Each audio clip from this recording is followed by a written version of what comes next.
Hello boys and girls, आप लोग कैसे हो। द स्ट्रॉन्गेस्ट सुप्रीम सिस्टम के पिछले एपिसोड में देखा था मेन कैरेक्टर ने एम्प्रेस के लिए खाना रेडी किया था और फिर दोनों साथ में मिलकर यहाँ पे खाना खाते। और खाना ख़त्म हो जाने के बाद जो मेन कैरेक्टर वो एम्प्रेस से कहता है कि हमको अभी जाके थोड़ा आराम करना पड़ेगा और अब आगे तो हमको थोड़ी देर बाद का सीन दिखाया जाता है। और जो मेन कैरेक्टर यहाँ पे बेड में सोया होता है और उसके बाजू में यहाँ पे एम्प्रेस प्रैक्टिस कर रही होती है। और जो मेन कैरेक्टर अपने मन में सोचता है कि मुझे भी यहाँ पे ऐसी प्रैक्टिस करनी है इसकी तरह। और फिर मेन कैरेक्टर को बहुत ज़्यादा उबासी आ रही होती है, पर अचानक से यहाँ पे शॉक्ड हो जाता है और यहाँ पे कहता है कि यहाँ पे क्या चल रहा है। और यहाँ पे जो एम्प्रेस है उनकी बॉडी में से पर्पल कलर का यहाँ पे ऑरा बाहर आ रहा होता है और फिर अचानक से पर्पल और गोल्डन ऑरा भी बाहर आने लगता है। और वो देखने के बाद जो मेन कैरेक्टर यहाँ पे काफ़ी ज़्यादा सैड हो जाता है और रोने लगता है और कहता है कि मुझे भी यहाँ पे ऐसी प्रैक्टिस करनी है और यहाँ पे कितनी अच्छी इफेक्ट है, मैं ऐसा क्यों नहीं कर पा रहा, मुझे भी ऐसा करना है। और फिर यहाँ पे सिस्टम को बुलाता है, पर जो सिस्टम है अभी भी यहाँ पे अपग्रेड हो रहा होता है। और वो देखने के बाद जो मेन कैरेक्टर होता है वो अपने मन में कहता है कि अभी तक यहाँ पे अपग्रेड नहीं हुआ। तो वो सुनने के बाद जो सिस्टम होता है वो कहता है कि मास्टर प्लीज़ यहाँ पे 2 मिनट रुकिए, जो सिस्टम है यहाँ पे वापस से मेंटेनेंस मोड में आ रहा है। और कहता है कि मास्टर अब मैं आपके लिए क्या कर सकता हूँ। तो वो सुनने के बाद जो मेन कैरेक्टर होता है वो कहता है क्या तुम यहाँ पे ऐसी इफेक्ट मुझे दे सकते हो, मुझे यहाँ पे ऐसे इफेक्ट ट्राई करनी है। तो वो सुनने के बाद जो सिस्टम होता है वो कहता है कि मास्टर मैं आपको यहाँ पे बता दूँ यहाँ पे कोई लाइटनिंग इफेक्ट नहीं है और यहाँ पे जावरू की यहाँ पे हो रहा है। और यहाँ पे जो एम्प्रेस का ड्रैगन हो रहा है वो यहाँ पे पर्पल हो रहा है और वो यहाँ पे काफ़ी ज़्यादा पावरफुल हो रहा है। और यहाँ पे सिर्फ नोबल लोगों को ये ऑरा मिलता है और वो यहाँ पे यो ऑक्थरोस ह्यूमन रेस से बिलोंग करता है। तो वो सुनने के बाद जो मेन कैरेक्टर अपने मन में सोचता है ऑक्थरोस ह्यूमन रेस वो तो काफ़ी ज़्यादा अच्छी होगी। और फिर जो सिस्टम है उसको यहाँ पे डिटेल में बताने लगता है और कहता है कि मास्टर यहाँ पे 3000 डिफरेंट साइज ऑफ वर्ल्ड है और उसमें सारे लोगों में ह्यूमन है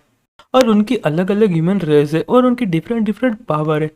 पर यहाँ पे जो सावरू की ब्लड लाइन है वो यहाँ पे ऑक्टोरस ह्यूमन रेस से बिलोंग करती है और वो यहाँ पे काफ़ी ज़्यादा रेयर है। तो वो सुनने के बाद जो मेन कैरेक्टर अपने मन में सोचने लगता है कि यहाँ पे 3000 वर्ल्ड में यहाँ पे जो ऑक्टोरस ह्यूमन रेस है काफ़ी ज़्यादा पावरफुल है। और दूसरे शब्दों में तो कहो तो हम यहाँ पे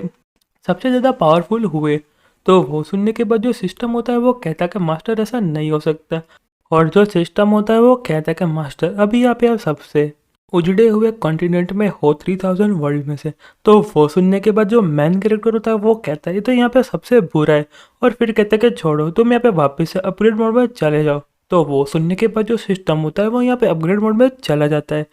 और फिर जो मेन कैरेक्टर यहाँ पे सोचने लगता है और कहता है कि मेरी लाइफ यहाँ पे कितनी ज़्यादा अच्छी है, मुझे यहाँ पे किसी ने दूसरे वर्ल्ड में से यहाँ पे समन किया और वो यहाँ पे मेरी वाइट एम्प्रेस है और वो यहाँ पे मुझे कितने अच्छी तरीके से ट्रीट भी करती है। और जो मेन कैरेक्टर उसको ये देखे जा रहा होता है और कहता है मैं अभी भी यहाँ पे कोई सपना देख रहा हूँ और यहाँ पे कितनी ज़्यादा क्यूट और अच्छी है और मैं इसमें यहाँ पे क्या करूँ। और यहाँ पे मेन कैरेक्टर बस उसको ये दिखे जा रहा होता है और जो एम्प्रेस है उनका यहाँ पे जो प्रैक्टिस वो कंप्लीट हो जाती है। और फिर यहाँ पे मेन कैरेक्टर को जैसे ही देखती है तो जो मेन कैरेक्टर यहाँ पे सोने की एक्टिंग करता है और कहता है कि मुझे लगता है कि मुझे यहाँ पे सो जाना चाहिए। और कहता है मैं तो सिर्फ यहाँ पे सिर्फ तुम्हें देख रहा था कि तुम यहाँ पे कैसे प्रैक्टिस कर रही थी और मैं यहाँ पे कुछ भी नहीं कर रहा था। तो वो सुनने के बाद जो एम्प्रेस यहाँ पे कुछ भी नहीं बोलती और यहाँ पे जो कैंडल उसको बुझा देती है और यहाँ पे सो जाती है और कहते कि तुमको भी यहाँ पे आराम कर लेना चाहिए। और जो मेन कैरेक्टर होता है वो कहता है कि हाँ ठीक है। और फिर थोड़ी देर बाद जो एम्प्रेस होती है वो मेन कैरेक्टर डायरेक्टली किस कर देती है और यहाँ पे हमारे जो चैप्टर है उसके यहाँ पे पहले किस है। और यहाँ पे जो एम्प्रेस होती है वो कहती है कि मैं यहाँ पे अपने शब्दों से पीछे नहीं हटूंगी और मैंने कहा था कि मैं तुमको यहाँ पे रिवॉर्ड देने वाली, इसलिए मैंने तुमको ये रिवॉर्ड दिया है और अब बहुत ज़्यादा देर हो चुकी है, अब तुमको सो जाना चाहिए। पर दूसरी साइड जो मेन कैरेक्टर उसका तो दिमाग यहाँ पे पूरा फटने वाला था और अपने मन में कहता है कि जो मेरे पहले किसी यहाँ पे चली गई, मेरी पहले किसी यहाँ पे चली गई और यहाँ पे बहुत ज़्यादा बहुत ज़्यादा शर्म आ रहा था। और फिर अपने मन में कहता अब तो मैं आज पूरी रात यहाँ पे सो भी नहीं पाऊंगा। और वहाँ से हमको नेक्स्ट दिन का सीन दिखाया जाता है और हमको यहाँ पे ब्लडसोल हॉल का सीन दिखाया जाता है और फिर हमको ब्लडसोल हॉल की साइड दिखाई जाती है और यहाँ पे कुछ मास्क में लोग खड़े होते हैं और यहाँ पे जो मेन कैरेक्टर ने लाइन बनाई थी वो यहाँ उसको पढ़ रहे होते हैं। और उसमें से एक बंदा अपने मन में सोचता है जो यहाँ पे हेड्स है उन्होंने यहाँ पे ब्लैक सोल हॉल को भी डिस्ट्रॉय कर दिया है और यहाँ पे ब्लड क्लाउड टावर को भी डिस्ट्रॉय कर दिया है। और यहाँ पे जो ब्लैक सोल हॉल का एल्डर होता है उसका नाम वू होता है। वो यहाँ पे कहता है कि जो यहाँ पे ओल्ड मास्टर यहाँ पे पूरा वेस्ट है और उसने यहाँ पे कुछ भी नहीं किया। तो वो सुनने के बाद जो दूसरा बंदा होता है वो कहता है कि वी हम यहाँ पे सारे एक ही बोट में चल रहे और हमको यहाँ पे कुछ तो करना पड़ेगा। और वो सुनने के बाद जो दूसरा बंदा होता है वो कहता है कि मुझे लगता है कि यहाँ पे जो ओल्ड मास्टर यहाँ पे मर गया है और यहाँ पे जो बंदा है वो काफ़ी ज़्यादा पावरफुल हो सकता है, हमको यहाँ पे उससे पंगा नहीं लेना चाहिए। तो वो सुनने के बाद जो यहाँ पे वी होता है उसको यहाँ पे एक ही शॉट में मार देते हैं। और वो देखने के बाद यहाँ पे उसके दूसरे साथी होती है अपने मन में सोचते कि यहाँ पे जो वी है वो यहाँ पे लाइफ और डेथ से कभी भी डरता नहीं है और वो यहाँ पे अभी भी छोटे क्लैन का हेड है, पर यहाँ पे जो उसकी पावर है काफ़ी ज़्यादा पावरफुल है। और फिर यहाँ पे कोई बंदा बोलता है कि आप अभी भी यहाँ पे 9th लेवल ऑर्डर के रिलम तक पहुँच गए। और यहाँ पे जो वी होता है वो कहता है कि मैं तुमको यहाँ पे स्ट्रांग लोग की एक बात बता दूँ, तुमको यहाँ पे उनके सामने सोच समझ के मुंह खोलना चाहिए, वरना यहाँ तुम अपने जान से भी हाथ धो सकते हो। और यहाँ पे कोई स्ट्रांग बनना हो उसको सामने यहाँ पे हमेशा झुक के बात करनी चाहिए और उसको कभी भी गुस्सा नहीं दिलाना चाहिए, वरना यहाँ पे तुमको पता है या तुम्हारे साथ क्या होगा। और कहता है कि अच्छी बात यह है कि हमारे जो सेक्ट है उसका यहाँ पे एग्रीमेंट, एक साइड यहाँ पे लाइट लोग रहेंगे और दूसरी साइड यहाँ पे डार्क लोग रहेंगे और जिससे यहाँ पे जो सेक्ट है यहाँ पे चलता रहता है। तो वो सुनने के बाद जो दूसरा बंदा होता है वो कहता है कि यहाँ पे ओल्ड मास्टर आप यहाँ पे एक ही सेक्ट से बिलोंग करते हैं। तो वो सुनने के बाद यहाँ पे वी होता है वो कहता है कि जो यहाँ पे ओल्ड मास्टर यहाँ पे मेरा स्टूपिड जूनियर ब्रदर था और वो यहाँ पे मारा गया। और फिर जो वी होता है वो कहता है कि यहाँ पे जो मेरा स्टूपिड जूनियर ब्रदर था ओल्ड मास्टर वो यहाँ पे मारा जा चुका है और अब यहाँ पे टाइम आ चुका है जो ब्लैक सोलर की टेरिटरी है उसको यहाँ पे हम हासिल कर ले और यहाँ पे उस पर राज करेंगे। और वो सुनने के बाद जो सारे लोग बोलते हैं कि हाँ क्यों नहीं। और यहाँ पे जो वी अपने मन में सोचता है कि हेड्स तुमको यहाँ पे जितना यहाँ पे कूदना है कूद लो, तुमको जितना करना है कर लो, हम यहाँ पे जब पहुंचेंगे हम तुमको यहाँ पे मार देंगे। और वहां से हमको दूसरी साइड का सीन दिखाया जाता है और जो मेन कैरेक्टर यहाँ पे बुक पढ़ रहा होता है और यहाँ पे एम्प्रेस अपना काम कर रही होती है। तो जो मेन कैरेक्टर एम्प्रेस से कहता है यहाँ पे सच में एम्परर की बायोग्राफी है या इसमें यहाँ पे कुछ ज़्यादा ही कुछ नहीं लिखा। तो वो सुनने के बाद यहाँ पे एम्परर होती है वो कहती है कि नहीं, यहाँ पे जितने भी रिकॉर्ड है यहाँ पे सब कुछ सच है और यहाँ पे सब कुछ यहाँ पे एम्परर ने एक्सपीरियंस किया है। तो वो सुनने के बाद जो मेन कैरेक्टर अपने मन में सोचते हैं कि मैं यहाँ पे भरोसा नहीं कर पा रहा कि जो मेरे वाइफ के फादर है यहाँ पे सच में इतने अच्छे एम्परर थे और उनकी एक बायोग्राफी यहाँ पे काफ़ी ज़्यादा पावरफुल है और यहाँ पे बहुत ज़्यादा डिफरेंट डिफरेंट रिकॉर्ड भी लिखे हुए हैं। और फिर हमको यहाँ पे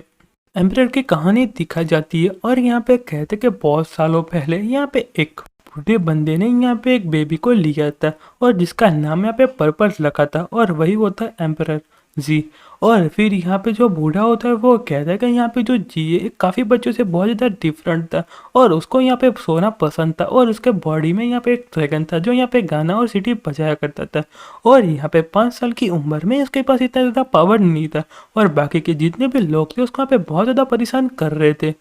और 16 साल की उम्र में उसकी वाइफ ने उसको यहाँ पे डिवोर्स दे दिया और यहाँ पे जो उसके अडॉप्टेड फादर थे उसने भी यहाँ पे सुसाइड कर दिया और उसने भी यहाँ पे सुसाइड करने का ट्राई किया, पर यहाँ पे हेवन की ब्लेसिंग से यहाँ पे बच गया और यहाँ पे एक केव में गिर गया और वहाँ बहुत ज़्यादा स्पिरिचुअल लिक्विड था, उसकी वजह से उसकी बॉडी यहाँ पे काफ़ी ज़्यादा पावरफुल हो गई और फाइनली जो उसकी पावर यहाँ पे जग गई।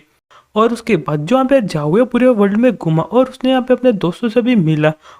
पर यहाँ पे जो उसकी वाइफ थी वो काफ़ी ज़्यादा हाई रैंक पे पहुंच गई और यहाँ पे मैजेस्टी का लड़का था और यहाँ पे जाओ से बहुत ज़्यादा जलने लगा और वो यहाँ पे जाओ को बहुत ज़्यादा परेशान करने लगा और यहाँ पे दूसरों के घर पे अटैक करने भी लगा और बाद में जाके बाकी लोगों को बचाने के लिए यहाँ पे जाओ ने उसको यहाँ पे मार दिया। और फिर यहाँ पे अनएक्सपेक्टली जो यहाँ पे एम्परर का जो सन था उसकी यहाँ पे आइडेंटिटी बहुत ज़्यादा पावरफुल थी और यहाँ पे जो प्राइम मिनिस्टर था उसने यहाँ पे अपनी पहली वाइफ का यूज़ करके जितने भी यहाँ पे मेरे लोग थे उनको यहाँ पे मारने की कोशिश की और उन लोगों को यहाँ पे पॉइजन दे दिया और सारे लोगों को मार दिया। और फिर जो जी है वो काफ़ी ज़्यादा गुस्सा हो गया और उसने यहाँ पे एक ही रात में सारे लोगों को मार दिया और यहाँ पे किसी को भी नहीं दिखा और 20 साल की उम्र में यहाँ पे जो कॉन्टिनेंट है उसका यहाँ पे एम्परर बन गया